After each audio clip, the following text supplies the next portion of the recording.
Today's message is brought to you by Bonnie. Hey guys, what you doing? I'm just out here eating dandelions. Like, legit, just eating dandelions. Like, oh my goodness. You can eat these dudes. I've been doing it my whole life. Like, I've got a jar here. I've been gathering some of the tops. Dude, you just get them, eat them. It's a thing. So, like, I'm sure that you've heard that the dandelion is the bee's first food. So that whenever the bees first come out and they're cruising, looking for something to eat, they see these little yellow flowers out there, and that's what keeps them going. I don't start gathering dandelion flowers until a little bit later in the spring, whenever we've got other things that have then begun to bloom, like, oh, the dogwood and the red buds and lavenders and things like that. Not lavenders, lilacs, my brain. Anyhow, other things then begin to bloom, and the bees have all kinds of things to eat then. So then you can go out and get you some dandelions. I am gathering these to make hillbilly honey, right? Crazy. So this is super easy. I mean, all you gotta have is pectin, sugar, water, a little bit of lemon.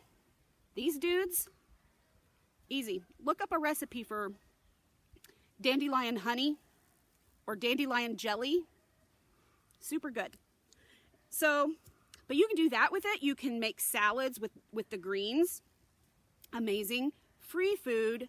It's everywhere. Just don't gather your food in dog parks or on the side of the road where the state comes through and sprays the roadways, or, you know, your grumpy ass neighbor who's so worried about his manicured lawn that he's gonna make sure that he sprays all that shit every year, because you don't want to eat that. However, you can eat those greens, you can eat the root. Well, let's talk about the root for a second. Hey, let's just talk about the fact that people are pissed off at dandelions. Dandelion roots have a taproot that goes way, way, way, way down deep into the soil where it's gathering minerals.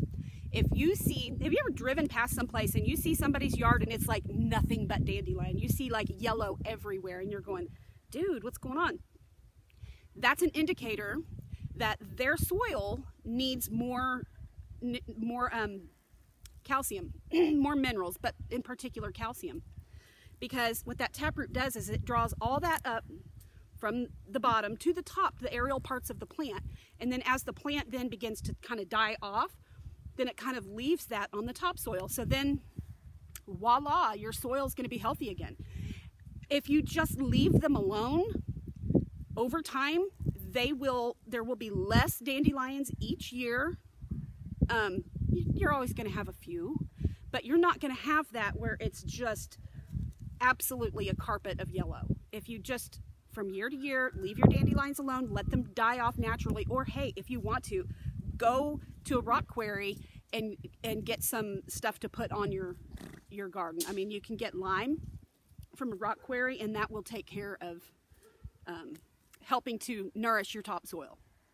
And then the dandelions are like, hey, well, I don't need to be here. I can go somewhere else. Plant myself somewhere else. So yeah, and oh my goodness, this plant is so smart, you guys. Have you ever noticed that some dandelions are real squat, they're really, really short, and then other ones are great big and tall? And some of it has to do with the sunlight.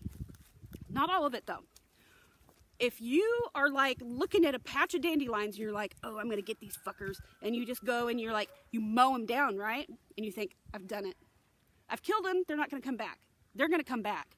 But only next time, they're gonna come back and they're gonna stay short and squat.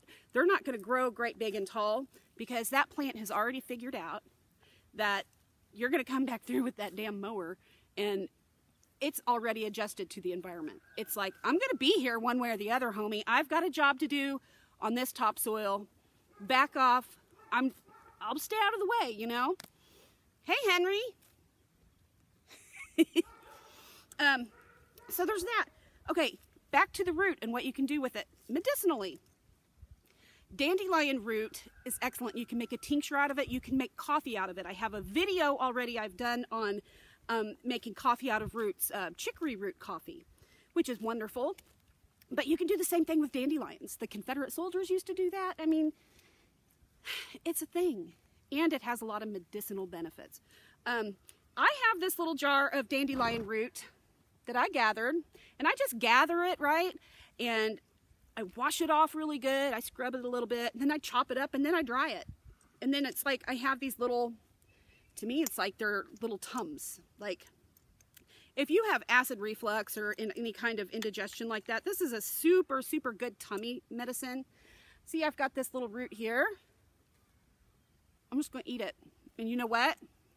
It tastes like, it's nutty, kind of like an almond. It's super good. Oh my goodness. But you can make vinegar with these roots. You can make coffee with these roots. You can make tincture with these roots. And if you take a little bit of that tincture before you eat something that normally gives you acid indigestion, you're good, because all the calcium, it's calcium. What is Tums? Tums is calcium. What is dandelion root? Dandelion root is calcium. Difference? This is free. Cha-ching. Okay.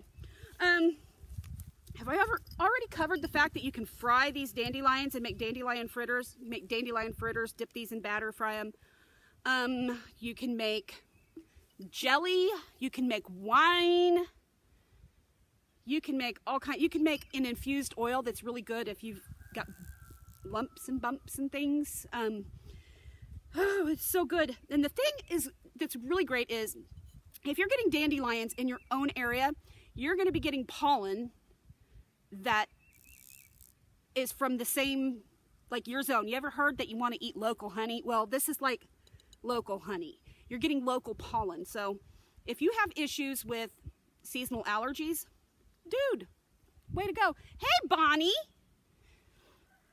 It's Bonnie Nadine. Isn't she cute? So there's that. It's an amazing freaking plant. Never spray it. Monsanto, you can fuck off because you're assholes and you're poisoning Gaia. Yeah. Sorry. Side note there. Anyhow, it's amazing. These plants are amazing. Don't miss the chance to just get out there and taste it. Taste what's growing in your yard. Taste what's growing around. I mean, don't go tasting everything. I mean, dog turds, I don't recommend, okay? I haven't been there and I haven't done that, but I'm just saying.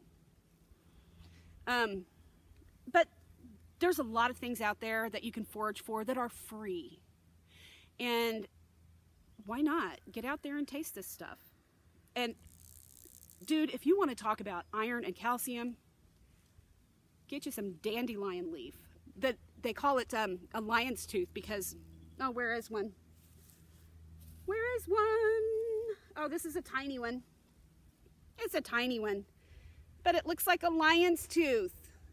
That's why it's got, I think the name dandelion comes, it's French and it's like dandelion or something, which is legitimately like lion's tooth. Don't quote me on that. Matter of fact, I'm not an expert on anything. I'm not a doctor. I'm just a hillbilly, okay? So, thank you for watching. Thank you for putting up with my rambled, jumbled thoughts and ridiculous mind. And my big fuck you to Monsanto. Sorry, kids. Plug your ears. Okay. Bye.